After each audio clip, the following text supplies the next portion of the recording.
My dear students, स्वागत है आप सभी का इस एजुकेशन वीडियो में। मैं मन्नू कुमार और देखिए ज्यादा बात मैं आज बिल्कुल नहीं करूंगा। आज डायरेक्टली मैं काम की बात करने वाला हूं। डायरेक्टली आपका जो स्टार्ट करना है, जो मेन मुद्दा है जिस पर हम लोग को फोकस करना है, उसकी बात मैं करूंगा।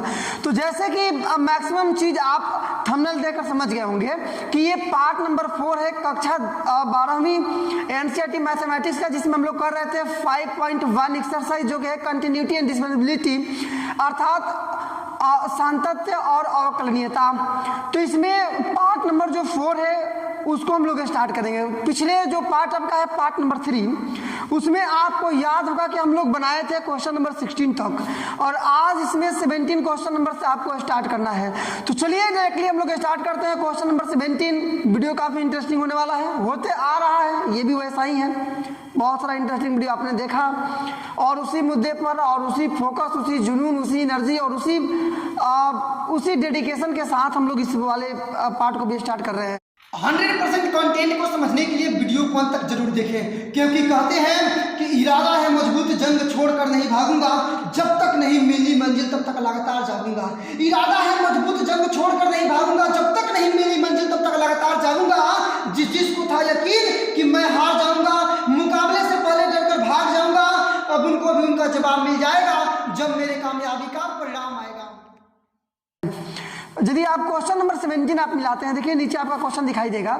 तो बोल रहा है कि ए और बी के किन मानों के लिए, समझिए मेरी बात को, ए और बी के किन मानों के लिए यह जो फलन है x बराबर 3 पर संतत है। मतलब यदि मैं आपको ऐसे समझाऊं कि x बराबर 3 पर यह जो फंक्शन है वो संतत है, तो आपको ए बी के मानों को ज्ञात करना है बस। हम मुझको लगता है आप मेरी बात को समझ चुके होंगे। फिर एक बार और मैं बता देता हूँ लास्ट में। मतलब आपका है कि x = 3 पर आपका जो फलन है वो संतत है, तो a और b का क्या मान होगा ऐसे कंडीशन में। तो आपको कुछ नहीं करना है, डायरेक्टली आपको संतत वाले फॉर्मेट पर लाना है, fx निकालना है, LHL निकालना है, RHL निकालना है, और नीचे लिखना है चूंकि x बराबर 3 पर संतत है इसलिए तीनों को बराबर कर देंगे। तीनों को बराबर करके हल करेंगे, जो आना चाहिए आंसर धनाक से आ जाएगा। मतलब बहुत जल्दी आपका ये आंसर तैयार होने वाला है। तो चलिए स्टार्ट करते हैं इसका सॉल्यूशन। तो ये सॉल्यूशन ही है, हियर आपका दे दिया है fx = ax + 1 कब, जब x का मान 3 के बराबर होगा या 3 से कम होगा। fx = bx + 3 कब, तो जब x का मान 3 से बड़ा होगा। इसका मतलब यही हुआ कि 3 से बड़ा होगा। बस समझ गए आप। स्टार्ट करते हैं हम लोग। तो निकालेंगे हम लोग क्या कि x बराबर 3 पर, ये ऐसे ना हम लोग निकालते हैं। तो अब आपको सोचना होगा माय डियर स्टूडेंट कि x बराबर 3 तो मैं कौन सा वैल्यू यहाँ पर रखूँ। x बराबर 3 का मतलब क्या रखें, तो x बराबर 3 यही ना है, मतलब x + 1 मिला लीजिएगा। क्या हो जाएगा fx = क्या हो जाएगा आपका कि ax + 1। चलिए x का मान 3 रख दीजिए, या f3 = a गुणे 3 + 1 का मतलब 3a + 1 इक्वेशन आपका फर्स्ट। समझ गए आप जी?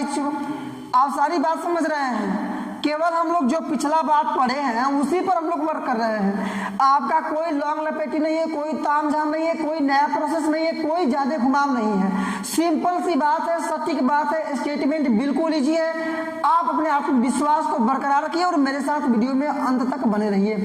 देखिए अब क्या कर देंगे हम लोग, LHL निकालेंगे ना। आप देखेंगे पुनः LHL लेफ्ट हैंड लिमिट क्या होता है इसमें, तो लिमिट ये आपका fx, लेकिन x → 3 माइनस, समझे ना, मतलब x का मान 3 से थोड़ा सा कम है। क्या समझे आप, ये x का जो वैल्यू आप रखेंगे 3 से कम है, तो ये यही वाला आ रहा है ना, x का वैल्यू 3 से कम है, मतलब x + 1 क्या रखेंगे हम लोग यहाँ पर, तो मतलब रख देंगे यहाँ पर कि लिमिट यहाँ पर रख देंगे ax + 1 और x → 3 माइनस। अब आपकी मर्जी, h में इसको कन्वर्ट कर भी सकते हैं, h वाले वैल्यू ले सकते हैं, नहीं भी लेते उससे कोई दिक्कत विशेष नहीं आता है। लेकिन अब यहाँ चूंकि 3 + आंसर आता है ना, और ऑप्शन भी बन रहा है ना, थोड़ा रखना मुश्किल लगने लगता है, थोड़ा अच्छा नहीं लगता है। बहुत सारे क्वेश्चन में तो हम लोग डायरेक्टली x का मान रख दे रहे हैं, लिमिट छोड़ दे रहे हैं, और सही भी है, बिल्कुल 1% भी मिस्टेक नहीं है। लेकिन कुछ कुछ क्वेश्चन है जिसमें कैलकुलेशन आपका लॉन्ग दिख रहा है, तो ये x3 माइनस के चलते हम लोग सोच रहे हैं कि इसको h में कन्वर्ट कर ले, क्योंकि वहाँ तो h इक्वल टू 0 होता है, तो कोई वहाँ सोचने वाली बात ही नहीं होती है, h में बदल लीजिए। मतलब x इक्वल टू ये 3 है, माइनस है ना, तो माइनस h, x का मतलब 3 रख देंगे, 3 इक्वल टू 3 माइनस h कटा देंगे, मतलब h इक्वल टू 0। यहाँ लिमिट बनाइएगा तो क्या हो जाएगा आपका लिमिट, ठीक है ना। ये आपका देखिए a x की जगह पर आप लिख लीजिएगा, यहाँ पर देखिए मिलाइए, x की जगह पर क्या लिखना है 3 माइनस h, ठीक है ना, और प्लस में आपका 1 बाहर है, लेकिन h टेंस टू 0। अब h का मान 0 किए, लिमिट खत्म कीजिए, तो a इंटू 3 माइनस 0 प्लस 1 हुआ ना। अब ऊपर से बनाएंगे हम लोग, या डायरेक्टली देख लीजिए, ये 0 मतलब 0 हो जाएगा आपका ना। ये आपका देखिए ये एक में है, ये बाहर है, ये वाला गुणा है, तो 3a केवल हो जाएगा 3 हो जाएगा ना, और प्लस ये केवल 1। इक्वेशन आपका सेकेंड। अब चलेंगे इक्वेशन थर्ड पर। इक्वेशन थर्ड वहां से निकालेंगे, चलेंगे नहीं वहां से निकालेंगे, मतलब RHL में आप चलेंगे और x टेंस टू 3 प्लस रखेंगे, आपका इक्वेशन थर्ड निकलेगा। आप उस चीज को जानते हैं, तो लिखेंगे हम लोग क्या कि पुनः RHL क्या हो जाएगा, तो लिमिट यहाँ पर आपका रहेगा fx और x tends to 3 plus x का मान 3 से थोड़ा सा अधिक, तो x का मान 3 से बड़ा मतलब यही ना है, मतलब bx प्लस 3। क्या लिख देंगे आप, तो लिमिट fx की जगह पर लिखेंगे bx प्लस 3 और x टेंस टू 3 प्लस। अब h में इनको इसको कन्वर्ट कर लेते हैं, तो x इज इक्वल टू आपका हो जाएगा 3 है तो 3 प्लस है ना, तो प्लस h, या x का वैल्यू रख देंगे तो 3 is equal to 3 plus h, 3 से 3 कट जाएगा, इसलिए h इज इक्वल टू क्या हो जाएगा आपका 0 लगा लीजिए। तो लिमिट ये भी x का मान रख देंगे यहाँ पर 3 प्लस h और क्लोज प्लस में आपका 3, ये पूरा क्लोज, लेकिन h टेंस टू 0। अब h का वैल्यू केवल 0 रख देंगे, समीकरण थर्ड आ गया। तो इज इक्वल टू रख दीजिए, तो b इंटू 3 प्लस 0 और प्लस में 3 केवल 3 हो जाएगा, 3b प्लस में 3 इक्वेशन थर्ड। अब देखिए यदि तीनों समीकरण में वैल्यू बराबर आता है तो संतत है, लेकिन यहाँ उसका अपोजिट है, ये कह रहा है कि x बराबर 3 पर संतत है, इसका मतलब तीनों समीकरण से बराबर होगा, यही ना। लिखिएगा कि चूंकि x बराबर 3 पर फलन संतत है, यही ना, संतत है, इसलिए तीनों बराबर होना चाहिए। इसलिए f क्या रखे थे हम लोग, f3 ना, तो f3 is equal to LHL is equal to RHL, value रख दीजिए, मतलब ये आपका f3 कितना आया था यहाँ पर, तो इज इक्वल यहाँ पर यार 3a प्लस 1 इज इक्वल, इसका भी वही आया था 3a प्लस 1, इसका ये आया है मतलब 3b प्लस 3। किसी दो को बराबर कर लीजिए, इन दोनों को बराबर कर लेते हैं और आंसर आपका यहीं से आ जाएगा, लिख देंगे। इसलिए क्या, तो 3a plus 1 is equal to 3b plus 3, या 3a is equal to 3b, ठीक है ना, और प्लस में 3, ये प्लस में हो जाएगा तो -1, या 3a is equal to 3b plus 2, ये 3 को उधर भेज दीजिए, तो या a निकालिएगा तो 3a 3b ना, और प्लस 2/3 अलग अलग कर लीजिए, a इज इक्वल टू अलग अलग मतलब 3b/3 प्लस 2/3, ठीक है ना, या a is equal to cut जाएगा मतलब b प्लस 2/3, यही रहेगा आपका आंसर। आप क्वेश्चन नंबर 17 का आंसर मिला भी सकते हैं। देखिए कितना इंटरेस्टिंग था। अब ऐसे ही इसी इंटरेस्ट के साथ क्वेश्चन मिलाइए, क्या बोल रहा है आपका नीचे दिखाई दे रहा है, बोल रहा है कि लेमडा के किस मान के लिए, यही लेमडा है, लेमडा के किस मान के लिए x इज इक्वल टू फलन, ये जो है आपका x इज इक्वल टू 0 पर संतत है, x इज इक्वल टू 0 पर संतत है। मेरी बात को समझिए, लेमडा के किस मान के लिए, फिर देखिए लेमडा के किस मान के लिए जो फलन है वो x इज इक्वल टू 0 पर संतत है। नहीं समझे क्या आप, लेमडा के किस मान के लिए, लेमडा का मान आपको क्या करना है, लेमडा के किस मान के लिए जो फलन है x बराबर 0 पर संतत है, तो आपको जांच कर लेना x बराबर 3 पर, x बराबर 0 पर देख लेना है संतत कैसे हो रहा है, क्या हो रहा है।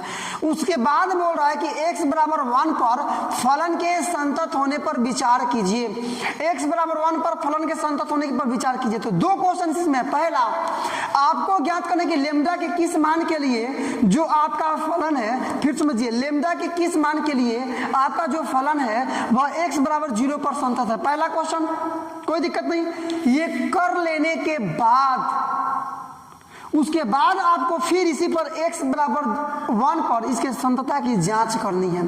तो x बराबर 1 पर जो संतता की जांच करनी है वो तो यही सब क्वेश्चन हो गया। जनरली आपको साबित मतलब जांच करने की संतत है कि नहीं है, आप उसको बहुत बेहतरीन ढंग से जानते हैं, बहुत पहले से जानते हैं, आप उसमें महारत हासिल कर चुके हैं।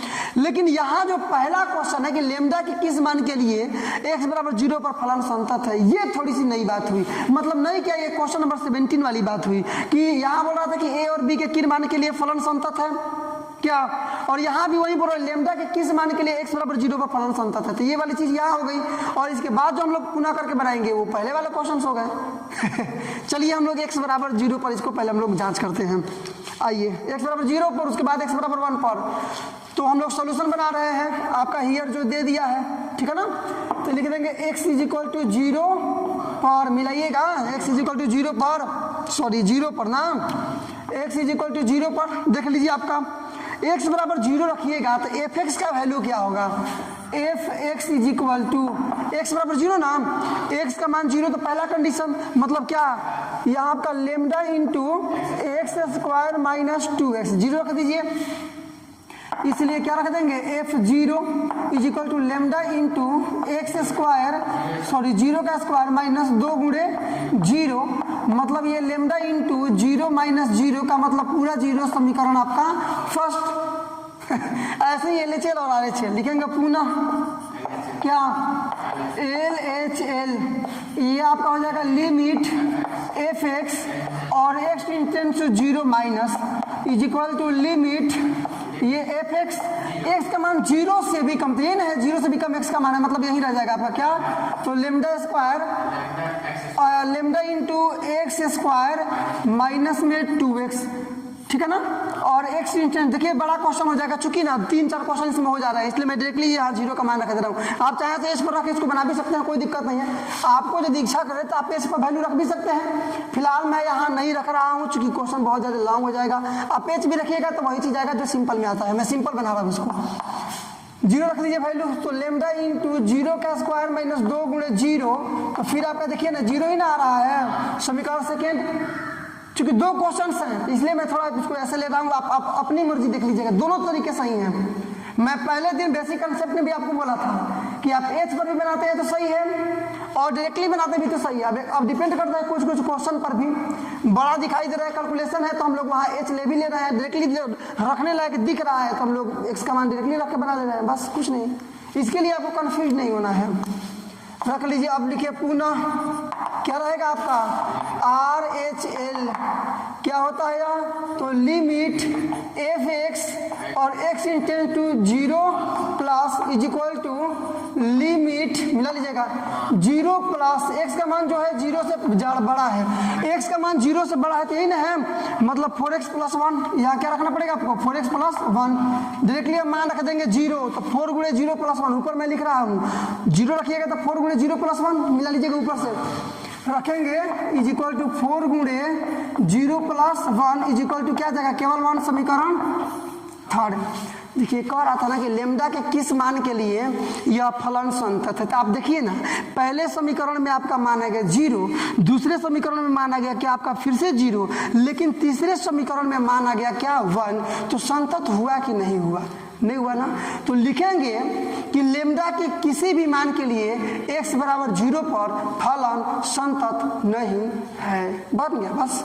तो अब जब आपको पहले लिखना पड़ेगा समीकरण फर्स्ट सेकेंड एंड थर्ड से जो बराबर नहीं है, उसके बाद वो चीज लिख लेंगे समीकरण फर्स्ट कमा समीकरण सेकेंड तथा या बिल्कुल समीकरण हाँ एब्सोल्युटली समीकरण थर्ड से क्या, तो ये जो F0 है वह तो बराबर है HL का, लेकिन RHL बराबर नहीं है, इसलिए लेमडा के किसी भी मान के लिए, लेमडा के किसी भी मान के लिए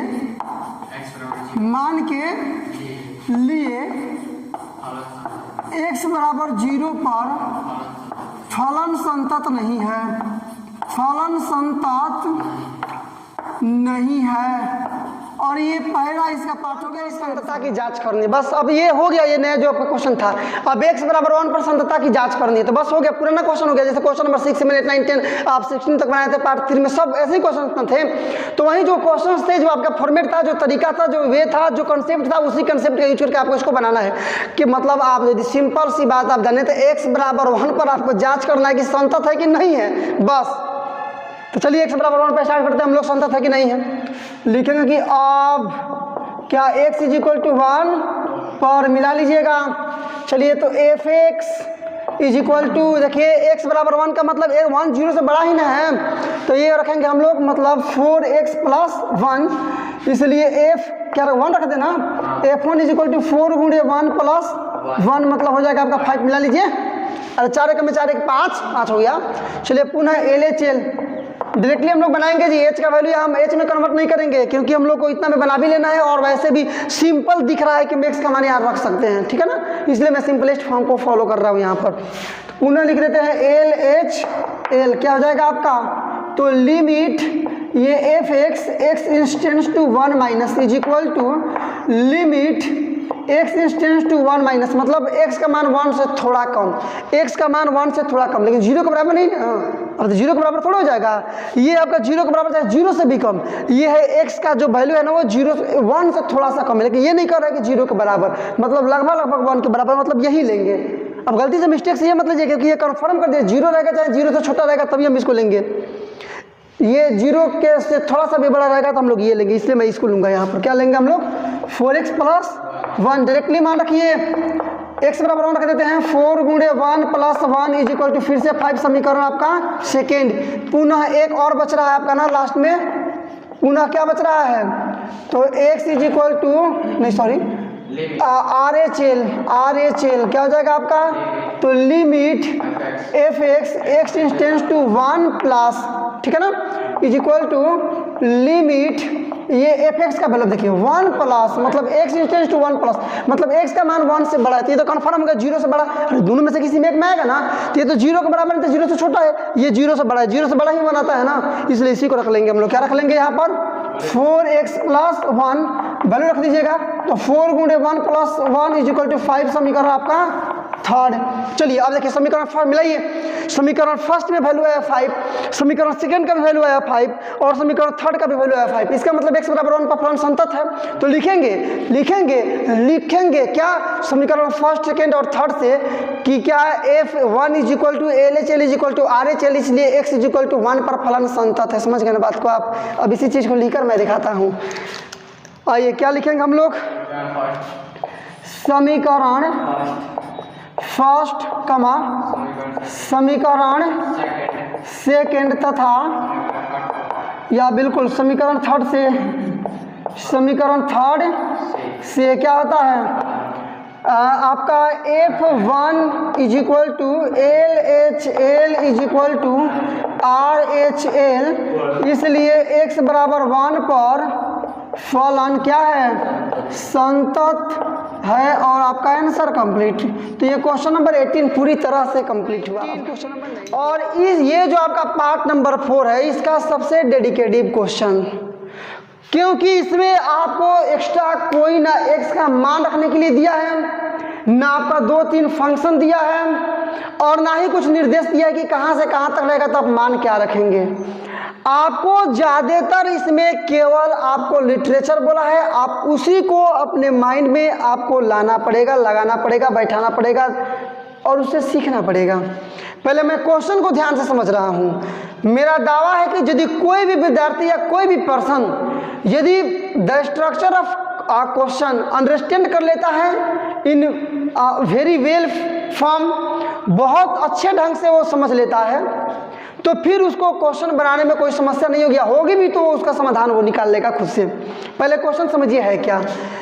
क्वेश्चन नंबर ये आपका 19 बोल रहा है कि दर्शाइए कि gx is equal to x minus ये कोष्ट में x, समस्त पूर्णांक बिंदुओं पर असंतत है, समस्त पूर्णांक बिंदुओं पर असंतत है, समस्त पूर्णांक बिंदुओं पर असंतत है, समस्त पूर्णांक बिंदुओं पर पूर्णांक पूर्णांक पूर्णांक पूर्णांक, समझ गए ना, पूर्णांक बिंदुओं पर असंतत है। मैं आपको सबसे पहले पूर्णांक का डिफिनीशन आपसे जानना चाहूंगा।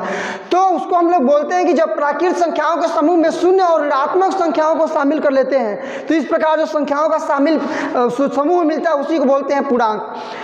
पूर्णांक ठीक है ना, मतलब इंटीजर्स।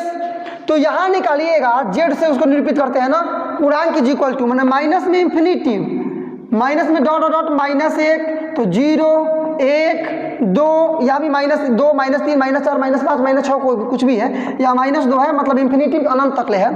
इधर 3 4 5 dot dot dot dot infinity तक है। इसी में इसका सॉल्यूशन छिपा है, पहले समझिए ध्यान से, इसी में इसका सॉल्यूशन छिपा है। 2 लाइन केवल मैं लिखूंगा, ये पहला लाइन, ये दूसरा लाइन, ये 2 लाइन यदि आप समझ गए तो आप तो अब क्वेश्चन को बहुत बेहतरीन ढंग से आप खुद से बनाएंगे। खुद से बनाएंगे क्या, किसी और को बहुत ज़बरदस्त ढंग से आप समझाएंगे और समझने के बाद वो भी कहेगा अरे वाह क्या गजब का कॉन्सेप्ट है। यदि आपने 2 लाइन को देख लिया तो फिर समझिए, मैं क्वेश्चन को एक बार और समझाऊंगा।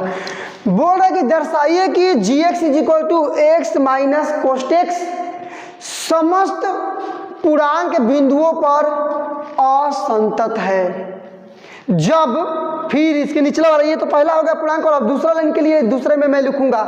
बोल रहा है कि x उस महत्तम पूर्णांक को निरूपित करता है जो x से कम है या उसके बराबर, x के बराबर है या x से कम है। मतलब ये जो ये है, ये क्या है, तो x के बराबर या x से कम, बस ये 2 लाइन मिलकर के आपके पूरे क्वेश्चन को बना लेंगे। तो अब दोनों को मिलाकर के लास्ट अपॉर्चुनिटी मैं आपको दे रहा हूं और फिर से मैं आपको समझाऊंगा। समझे कैसे, दर्शाइए कि gx is equal to x minus cos x समस्त पूर्णांक बिंदुओं पर असंतत है। ये समस्त पूर्णांक बिंदुओं पर असंतत है, लेकिन जो ये x है कोस्ट एक्स वह x के बराबर है नहीं तो x से कम है। अब इन दोनों को मिला दे तो क्या होगा, मान लीजिए आप x का वैल्यू रखते हैं 1, सपोर्टेड x का वैल्यू आप रखे 1, तो इसका वैल्यू क्या होगा, तो या तो x के बराबर होगा, मतलब या तो ये आपका ये भी x हो जाएगा, ठीक है ना, ये भी 1 हो जाएगा, और नहीं तो इससे कम होगा, मतलब इधर वाला कोई भी हो सकता है। नहीं समझे क्या, लेकिन इससे अधिक नहीं होगा। इसका मान 1 रखे तो इसका मतलब 2 3 4 5 6 7 8 9 10 नहीं, कभी नहीं, हो ही नहीं सकता है। नहीं समझे, यही तो है आपका क्वेश्चन नंबर 19 कि ये जो आपका कोस्ट एक्स है ना वो x के बराबर है। बहुत आसान क्वेश्चन है, लेकिन आप बहुत मैक्सिमम स्टूडेंट इसको बनाने में असमर्थ हो जाते हैं। कारण क्या है, ये 2 लाइन्स, इसके कॉन्सेप्ट को वो नहीं समझ पाए हैं। पहला तो पूर्णांक है ये x, और जो कोष्ट x है वह x के बराबर है या x से कम है। बस मान लीजिए कि इस x का मान हो गया 5, तो इसका मान या तो 5 होगा नहीं तो 5 से कम होगा। समझ गया अपना, लेकिन 6 नहीं हो सकता है, 7 नहीं हो सकता, 8 नहीं हो सकता है। बस तो पहली बात तो मैं सॉल्यूशन में यही लाइन एक बार लिखूंगा ताकि पूरी बात मैं समझा पाऊँ, और ये आपके कॉन्सेप्ट के लिए ठीक है ना हो जाएगा। आइए अब चलते हैं सॉल्यूशन पर। लिखेंगे कि चूंकि ये वाला कोष्ट x क्या है कि x के बराबर है, क्या है, बराबर है या x से कम है। बस यही आपका सॉल्यूशन हो गया, कम है। अब तीनों समीकरणों को ज्ञात कीजिए, बस कुछ नहीं। तो लिखिएगा इसलिए x बराबर कोष्ट x पर, पहले दोनों बराबर रख देते हैं, निकालिएगा। तो gx इज इक्वल टू क्या हो जाएगा, x माइनस ये इतना, इसलिए रखिएगा g, और x की जगह पर अब ये वाला x रख रहे हैं, ध्यान दीजिएगा। ये सिंपल x जगह पर कोष्टल x रख दिए, चलिए ऐसे रख देते हैं। इज इक्वल टू क्या हो जाएगा आपका, इसके जगह पर ये रखेंगे ना, मतलब ये कोष्ट में आपका x और माइनस में ऑलरेडी ये कोष्ट में आपका x है ही, बना लेंगे 0 समीकरण आपका फर्स्ट। पुनः LHL, बस बन गया। आप इस लाइन को समझ गए, क्वेश्चन आपका बन गया, कोई आपको रोक नहीं पाएगा। चलिए क्या हो जाएगा यहाँ पर LHL क्या हो जाएगा आपका, तो लिमिट ये fx gx और x इंस्टेंस टू ये ठीक है ना, मतलब लिमिट, इसको नीचे मैं लिख रहा हूँ चूंकि मैं समीकरण तो आपको दिखा पाऊँ, ये लिमिट gx का मान रख दीजिए तो x माइनस कोस्ट x, ठीक है ना, और x इंस्टेंस टू ये कोस्ट x माइनस। अब समझिए जो ये कोस्ट का मान है जो जिसको इसमें रखना है, ये या तो x के बराबर है नहीं तो x से कम है। समझिए ध्यान से मेरी बात को, या तो x के बराबर है नहीं तो x से कम है। यहाँ पर देखिए मैंने x इज इक्वल टू, ये दोनों बराबर तो मैंने नहीं लिखा है, मतलब x इज इक्वल टू केवल x मतलब दोनों बराबर हो जाता है, समझे ना।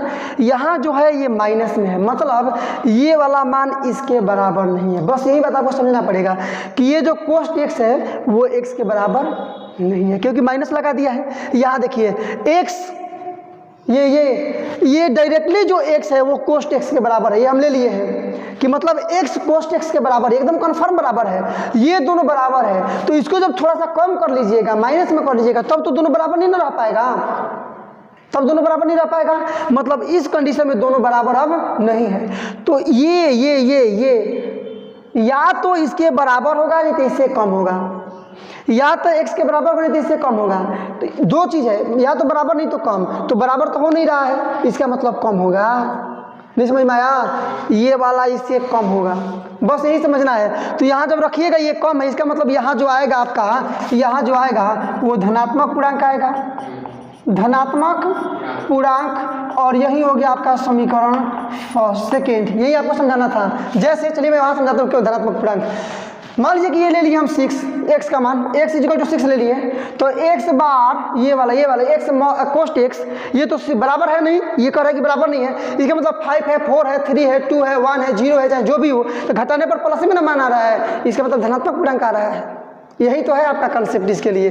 चलिए पुनः क्या RHL क्या ले लेंगे हम लोग, लिमिट ये आपका gx है ना, और x इंस्टेंस टू कोस्ट में आपका r और प्लस इज इक्वल टू, देखिए लिमिट मान रख दीजिए x माइनस कोस्ट x और x इंस्टेंस टू कोस्ट x प्लस। अब आइए फिर वही समझना आपको कि ये जो कोस्ट x है या तो x के बराबर है नहीं तो x से कम है।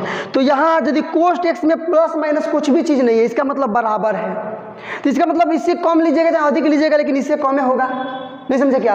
मान लीजिए कि ये x का मान ले लिए हैं आप 3 और ये कोस्ट x का मान है 1, तो घटाइएगा तो 2, मतलब ये कम ही ना हो रहा है, और एक और माइनस में कर लीजिएगा, 0 कर लीजिएगा, मतलब जो यहाँ पर माइनस किए थे थोड़ा सा कम किए थे तो फिर और कम हो गया, मतलब प्लस में मनाएगा घटाने पर।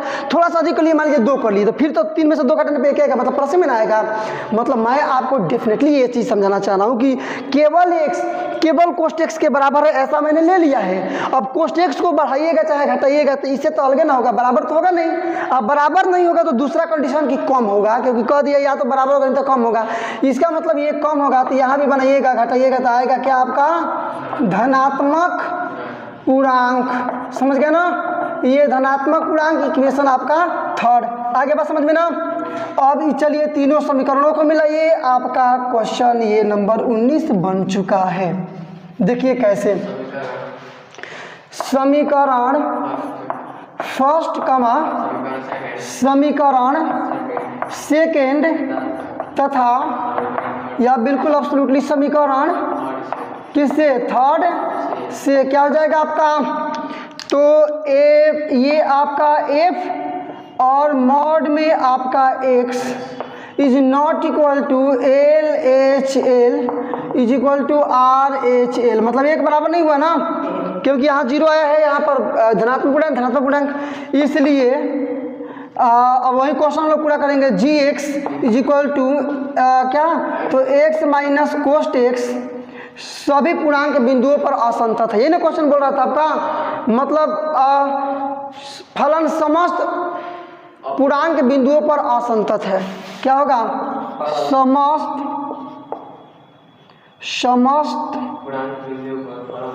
पूर्णांक बिंदुओं पर असंतत है।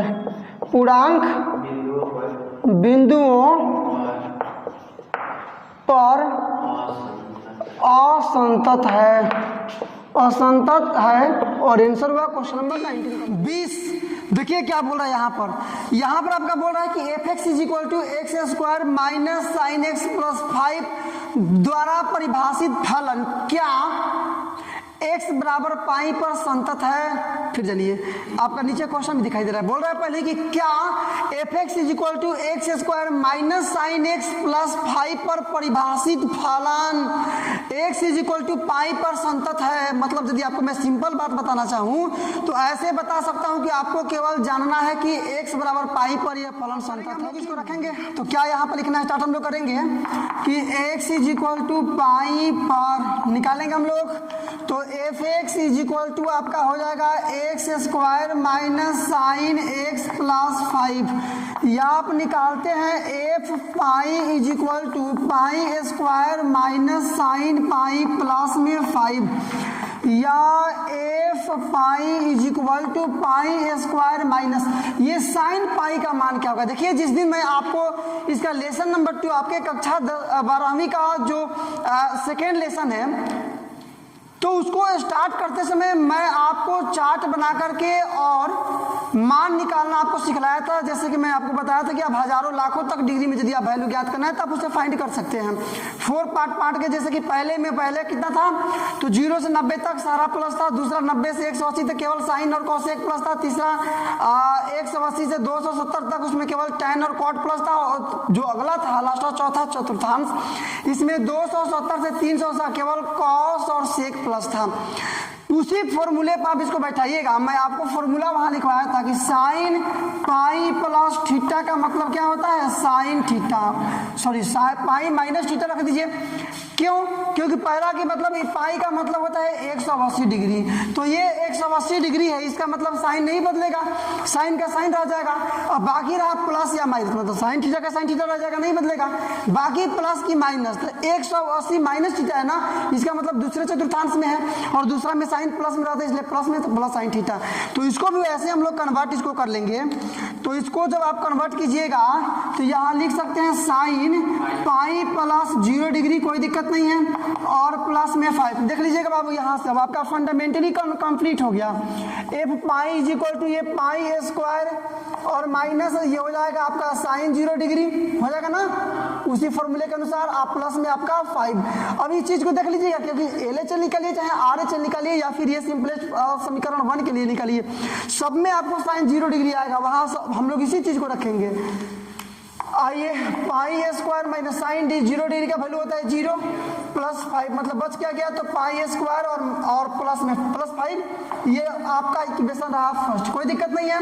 अब चलेंगे हम लोग LHL, क्या लिखेंगे कि LHL लिख लेंगे, पुनः LHL क्या हो जाएगा आपका, तो limit f x tends to pi minus, यही मैं आपको समझाना चाह रहा था, मेरी बात को ध्यान समझिए, यही मैं आपको समझाना चाह रहा था, पाई माइनस।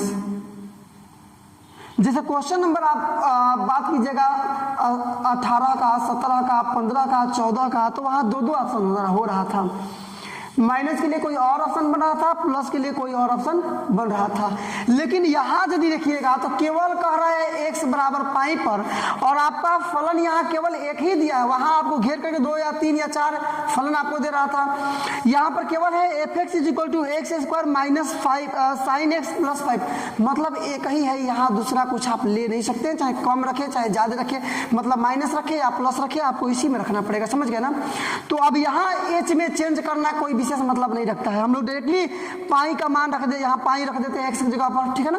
तो इसके अलावा आप ऊपर से इसको बनाएंगे तो आपका क्वेश्चन इस प्रकार से सिचुएट होगा, वही चीज सेम फॉर्म क्या हो जाएगा आपका, ये पाई रख रहे थे हम लोग, तो पाई स्क्वायर माइनस साइन पाई और प्लस 5 मिला लीजिए, तो फिर आपका पाई स्क्वायर माइनस साइन पाई का मतलब साइन 180 डिग्री का मान अभी 0 हम निकाल के दिखाया था आपको, तो लिख लेंगे 0 और प्लस में 5, इसको कैलकुलेट कीजिएगा तो पाई स्क्वायर 0 मतलब कुछ नहीं केवल प्लस में 5, इक्वेशन आपका हो जाएगा ये सेकेंड। और ऐसे ही इक्वेशन चलेंगे आप थर्ड, ठीक है ना, इक्वेशन थर्ड पर आप ऐसे ही चलेंगे, लिखेंगे पुनः RHL क्या हो जाएगा बाबू आपका, तो limit f x tends to pi plus, देखिए इज इक्वल टू ये लिमिट, ये आपका एफ एक्स का वैल्यू सेम, और एफ एक्स का वैल्यू दूसरा कुछ आप रख ही नहीं सकते, चाहे प्लस रखे या माइनस रखे या बराबर रखे, आपके पास एक ही अपॉर्चुनिटी बन रही है x square minus sine x plus 5, तो फिर एच में कन्वर्ट करने से कोई मतलब ही नहीं बनता है, इसलिए हम इसी को लिख देते हैं। क्या लिख देंगे, x square minus sine pi plus 5 और एक्स इंस्टेंस टू पाई प्लस, रख दीजिए पाई का वैल्यू रख दीजिए एक्स की जगह पाई, तो पाई स्क्वायर माइनस आपका साइन पाई और ये एक्स है ना जी, साइन एक्स है, और प्लस में आपका 5 या पाई स्क्वायर माइनस ये हो जाएगा आपका 0 प्लस 5 मतलब पाई स्क्वायर और प्लस 5 इक्वेशन आपका थर्ड। चलिए इक्वेशन फर्स्ट को आपने निकाला तो वहां आपका वैल्यू आया था क्या, तो इसका वैल्यू आया था यही डायरेक्टली आपका यहाँ पर कि pi square plus 5, equation second में भी आपका आया पाई स्क्वायर प्लस 5 और इक्वेशन थर्ड में भी आपको मिल गया पाई स्क्वायर प्लस 5। क्या समझे आप, इसका मतलब x is equal to pi पर आपका जो फंक्शन है वो संतत है। लिखेंगे क्या कि समीकरण फर्स्ट सेकेंड एंड थर्ड से f a pi is equal to L H L is equal to R H L, इसलिए x बराबर पाई पर फलन संतत है, बस कोई दिक्कत नहीं है, वही चीज मैं यहाँ लिख रहा हूँ। क्या करेंगे, लिखेंगे इसलिए समीकरण फर्स्ट कामा समीकरण सेकेंड तथा समीकरण थर्ड से क्या हो जाएगा आपका, तो f pi is equal to L H L is equal to R H L, इसलिए x is equal to pi पर फलन क्या है, तो संतत है। आपका आंसर हुआ, आप चाहे तो कन्फर्म भी कर सकते हैं जाकर के। आपका क्या, तो 21 देखिए क्वेश्चन नंबर 21 बोल रहा है ना, निम्नलिखित फलों के संततता पर विचार कीजिए। समझे मेरी बात को, निम्नलिखित फलों के संततता पर विचार कीजिए, संततता पर विचार कीजिए। लेकिन यहाँ x का वैल्यू दिया नहीं है कि किस पर संतत आपको ज्ञात करना है, और ना ही अलग से आपका कोई फलन बनाए जिसमें ऑप्शन से आपका रहे कि अलग अलग आप चीजों को रख सकते हैं। मैं अब एकदम सिंपल आपको बात समझाना चाहूँ तो मैं आपको ऐसे समझाऊंगा कि यहाँ भी हम लोग वही काम करेंगे जो क्वेश्चन नंबर 3 में किए थे, कि माना कि एक वास्तविक संख्या x is equal to r, और आर पर इसको लेकर के हम लोग साबित कर लेंगे कि क्या है, यह संतत है कि नहीं है, क्योंकि वही बोल रहा है कि निम्नलिखित फलों के संततता पर विचार कीजिए, बस काम खत्म, कोई दिक्कत नहीं है। तो चलिए आर पर हम लोग बनाएंगे, ध्यान रखिएगा इस चीज को, आर पर ही सारा वर्क करेंगे। तो पहले इसको थोड़ा सा कैलकुलेट करके थोड़ा और छोटा करते हैं इसको मतलब इसको यदि छोटा करना हो तो पहले कर देंगे हम लोग √2 से गुणा और √2 से भाग, और अंदर जो है आपका रहने दीजिए sin x प्लस cos। देखिए आपको एक क्वेश्चन पूछना चाहिए, आपका क्वेश्चन ये होना चाहिए कि आखिरकार क्यों चेंज कर रहे हैं, यहाँ से ठीक तो है, तो यदि यहाँ बनाइएगा आर रखिएगा तो sine are plus cos r, कोई एक साइंटिफिक मान या फिर कोई स्टेबलाइज मान आप नहीं ज्ञात कर पा रहे हैं, ऐसे आप तो क्वेश्चन ही छोड़ दिए sine x plus cos x, इसका sine are plus cos R क्या मतलब बनता है इसका। इसलिए कुछ ऐसा चीज आपको निकालना पड़ेगा जो वाकई में आंसर के जैसे लगे, क्वेश्चन ही आंसर हो जाएगा, ऐसा क्या, उसका सॉल्यूशन तो आना चाहिए ना। इसलिए इसको इस हिसाब से हम लोग पहले सिचुएट करेंगे, इसको बनाने पर कुछ आंसर सा निकले, कुछ छोटा पद निकले, ये नहीं कि जितना बड़ा क्वेश्चन है आंसर भी उतना ही बड़ा हो जाए, क्या मतलब बनता है, टोटल टाइम वेस्ट। तो समझिए इसको, मैं इसीलिए मैं इसको कन्वर्ट कर रहा हूँ। ये √2 छोड़ दीजिए, आप अंदर चलिए 1/√2 छोड़ दीजिएगा तो यहाँ 1/√2 बचेगा ना, तो यहाँ लगा लीजिए ये साइन x और गुणे में दोनों में गुणा करेंगे 1/√2 और प्लस यहाँ 1/√2 इंटू में मतलब cos x छोड़ दिए, cos x और गुणे में 1/√2 मिला लीजिए ना, करेंगे तो इतना ही आएगा। और √2 कैल्सियम लेंगे, √2 बाहर आ जाएगा तो √2/√2 अंदर जो बचेगा वो सिंपल हो गया आपका। इसी चीज को मैं ऐसे बनाऊंगा √2 और ये sin x इंटू साइन में cos में, देखिए cos में इसको बदल रहे हैं, cos में कितने डिग्री का मान 1/√2 होता है 45 का, 45 मतलब π/4, तो इसके जगह पर लिख सकते हैं cos π/4, कोई दिक्कत नहीं है, प्लस यहाँ छोड़ दीजिए cos x, साइन में चूज कीजिए, साइन में कितने डिग्री का वैल्यू 1/√2 होता है 45 का मतलब sin π/4, तो यहाँ भी लिख लेंगे हम लोग क्या sin π/4, ये फॉर्मूला हो गया जी आपका sin a into cos B plus cos A into sine B, A की जगह पे x है, बी की जगह पर π/4 है, तो होता है sin a प्लस बी, ये फॉर्मूला है आप जान लीजिए, चाहे तो आप लिख भी सकते हैं यहाँ पर फॉर्मूला होता है क्या, तो sin a प्लस बी का कि sin a into cos B plus cos A into sine b, इसी से इसका कंपेयर कर दीजिएगा इसको, तो ए की जगह पे देखिए x है और बी की जगह π/4 है, मतलब डायरेक्टली इसको हम लोग ऐसे लिख सकते हैं √2 sin x प्लस π/4, फिर हम लोग तोड़ेंगे a प्लस बी पर, ये इतना आ जाएगा, कोई दिक्कत नहीं है, उसको हल करेंगे इतना, उसको हल करेंगे इतना, बस हो गया, कोई दिक्कत नहीं है। अब बनाइए समीकरण फर्स्ट सेकेंड और थर्ड पर, अब चलते हैं बात करते हैं। चलिए माना कि और ले लेंगे ना, माना कि वास्तविक संख्या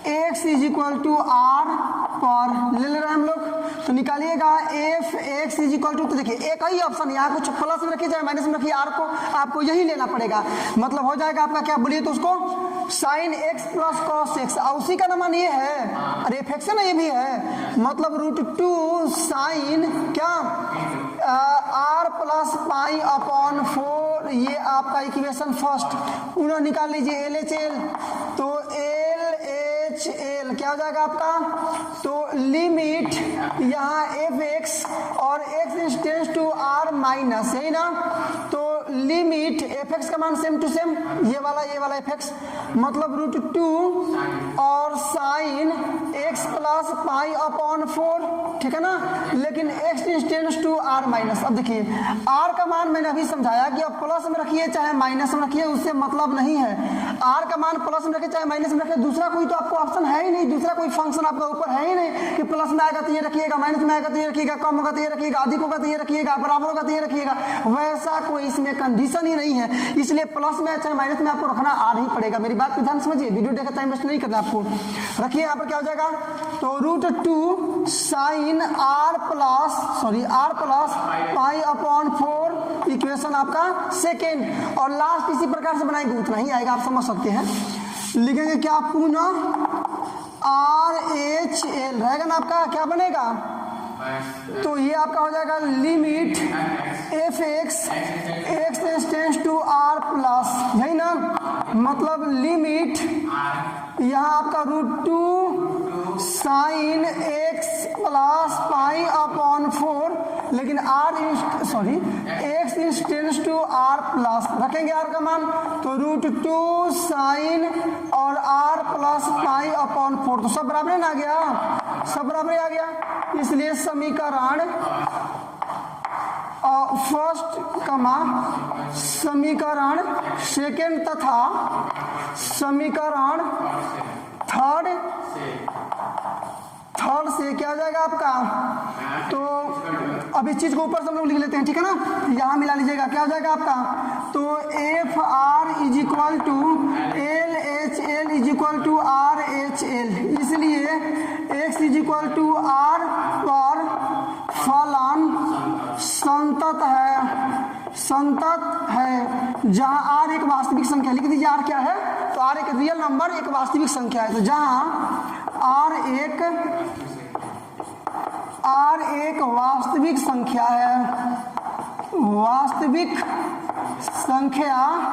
है और आपका आंसर देखिए। फिर आप क्वेश्चन पूछ सकते हैं कि क्यों आएगा मजा, तो इसका आंसर ये है कि क्वेश्चन नंबर 21 में 3 क्वेश्चंस हैं और आप जैसे कि जान चुके हैं तीनों का प्रोसेस सेम है। इसमें क्वेश्चन नंबर 1 आपने बना लिया और आपने उसको समझा भी, तो जाहिर सी बात है कि क्वेश्चन नंबर 2 और क्वेश्चन नंबर 3 में तो मज़ा आएगा ही आएगा, क्योंकि प्रोसेस आपका सेम है। इसलिए मैंने बोला कि अब आएगा मज़ा। क्वेश्चन नंबर 21 का बी, इसमें भी आपको क्या वही करना है कि इसके संतता की जांच करनी है, संततता की जांच करनी है, ठीक है ना। तो यहाँ भी वही काम करेंगे, आर ले लेते हैं और इसको बनाते हैं, फॉर्मेट आप समझ चुके हैं। तो इसको भी थोड़ा इसको सिंप्लीफाई करते हैं। सबसे पहले सिंप्लीफाई कीजिएगा तो √2 से मल्टीप्लाई करते हैं, √2 से डिवाइड करते हैं, अंदर क्या बच जाएगा आपका sin x minus cos x। देखिए एकदम वीडियो को जैसे भी हो, नहीं समझ में वीडियो को रोकिए, थोड़ा बैक चलिए, फिर समझिए उसको। उसके बाद भी समझ में नहीं आता तो कमेंट कर सकते हैं, मैं आपके आंसर्स को देने का प्रयास करूंगा, जो भी आपके आंसर्स बनते हैं। यदि वाकई में सूटेबल आंसर्स हैं और देने लायक हैं तो आपके इससे रिलेटेड, इससे रिलेशनशिप वाले क्वेश्चन हैं, इससे रिलेटेड क्वेश्चन है तो आंसर डेफिनेटली देंगे। इसके अलावा कोई और अदर क्वेश्चन है तो उसमें अब देखना पड़ेगा वो क्वेश्चन किस टाइप का है, लेकिन इससे रिलेटेड यदि आप क्वेश्चन पूछते हैं डेफिनेटली आपको क्वेश्चन का जवाब देने का प्रयास किया जाएगा अकॉर्डिंग टू सिचुएशन। तो यहाँ आपका हो गया जो काम हम लोगों ने इसके ए में किया था, सेम टू सेम हम लोग उसी को अब रिवाइज करेंगे, उसी को हम लोग फिर दोहराएंगे बी में, ठीक है ना। मतलब आपका रह जाएगा ऑल माय डियर स्टूडेंट्स 1/√2 रहेगा ना, मल्टीप्लाई कीजिए, यहाँ हो जाएगा आपका sin x into 1/√2 plus cos, sorry ये माइनस ना, cos x इंटू 1/√2, वही साइन कॉस में इसको बदलिए, मतलब √2 ये आपका sin x।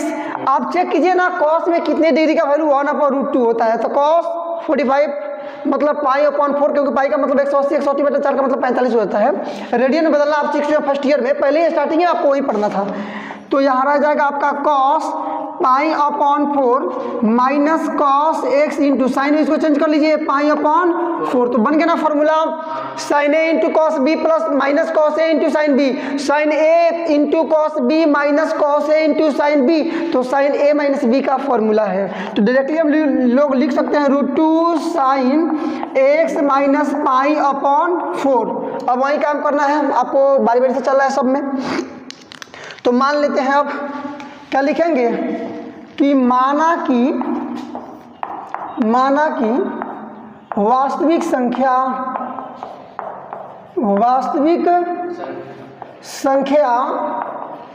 x is equal to r है, ठीक है ना।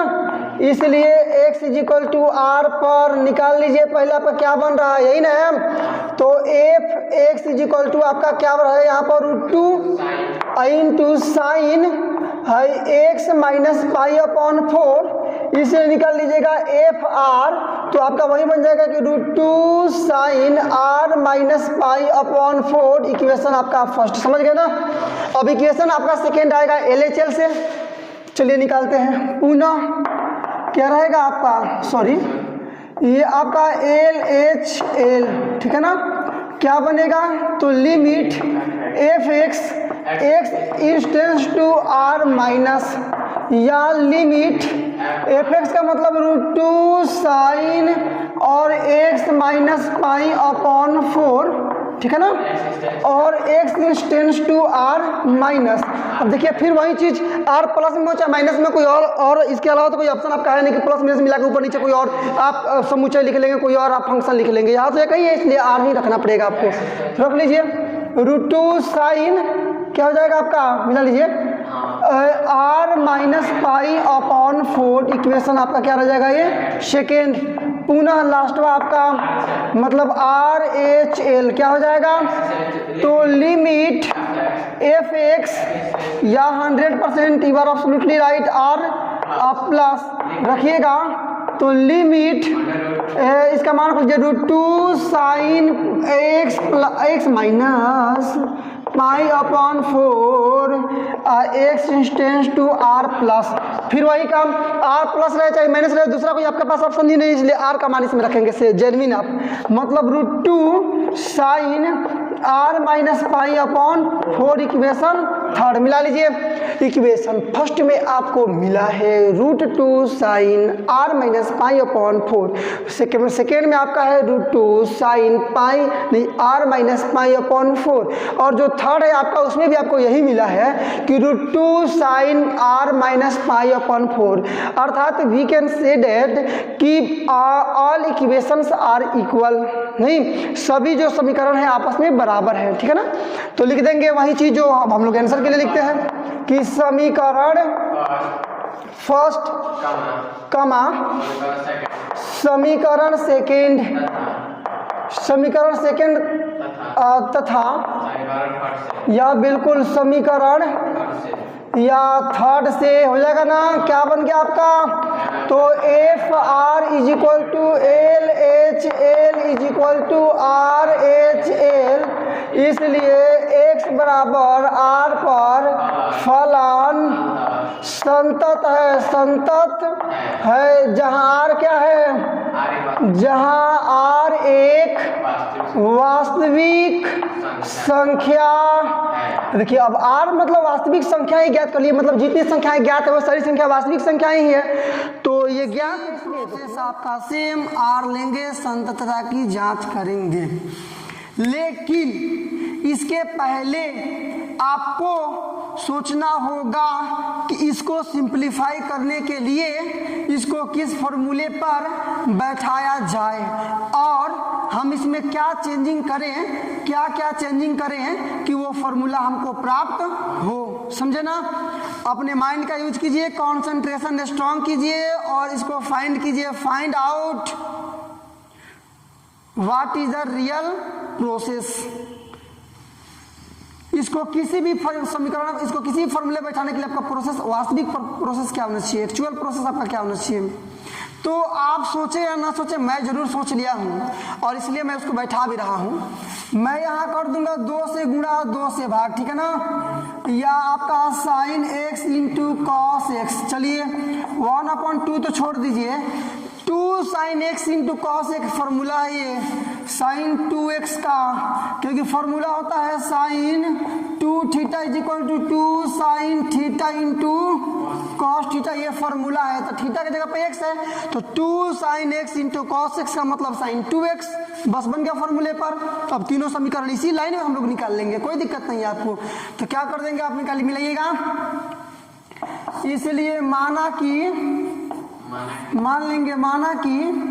वास्तविक संख्या बना पूरा मान लीजिएगा आप, x is equal to r है, ठीक है ना। इसलिए x is equal to r और क्या हो जाएगा आपका, मिला लीजिए, ये fx का ना वैल्यू है तो आपका f(x) is equal to 1/2 sin x। मान रख लीजिए fr, ठीक है ना, sin 2x रख लेंगे यहाँ पर, तो is equal to 1/2 sin 2r। समीकरण फर्स्ट पुनः क्या हो जाएगा आपका, एल एच एल क्या बन रहा है, तो लिमिट fx लेकिन x इंस्टेंट टू r माइनस। अब r माइनस रखिए चाहे प्लस रखिए, आपके पास फंक्शन तो एक ही है इसलिए आप उसी को रखेंगे। मतलब क्या आ जाएगा, लिमिट यहाँ आपका 1/2 sin 2x है ना, और x इंस्टेंस टू r माइनस मान रख दीजिए, तो 1/2 sin 2r इक्वेशन आपका सेकेंड। एक इक्वेशन और समीकरण थर्ड, ठीक है ना। आइए पुनः समीकरण थर्ड का मतलब क्या लेना पड़ेगा, RHL क्या बन जाएगा, लिमिट fx x इंस्टेंस टू r प्लस, चलिए लिमिट अब प्लस रखिए चाहे माइनस रखिए, कहीं आपके पास ऑप्शन है 1/2 और sin 2x, लेकिन x इंस्टेंस to r plus is equal to रख दीजिए 1/2 sin 2r। समीकरण थर्ड तीनों बराबर आ गया ना, तो लिख लेंगे समीकरण फर्स्ट कमा समीकरण क्या सेकेंड तथा समीकरण थर्ड से क्या हो जाएगा, तो f r is equal to L H L is equal to R H L है ना। इसलिए x is equal to r पर ये फलन क्या है, संतत है, जहाँ आर एक वास्तविक संख्या है। तो चलिए इसी के साथ क्वेश्चन नंबर 21 कंप्लीट। और ये वाला आपका जो पार्ट था, पार्ट 4, वीडियो ज़्यादा लंबा ना हो जाए इसलिए आपका पार्ट नंबर 4 भी कंप्लीट। मिलते हैं अगले वीडियो में आपको पार्ट नंबर 5 में फिर से नए क्वेश्चन के साथ। नए क्वेश्चन क्या, क्वेश्चन नंबर आपका 22 के साथ, और वहां से लेकर के हम लोग आगे तक बनाएंगे। तब तक के लिए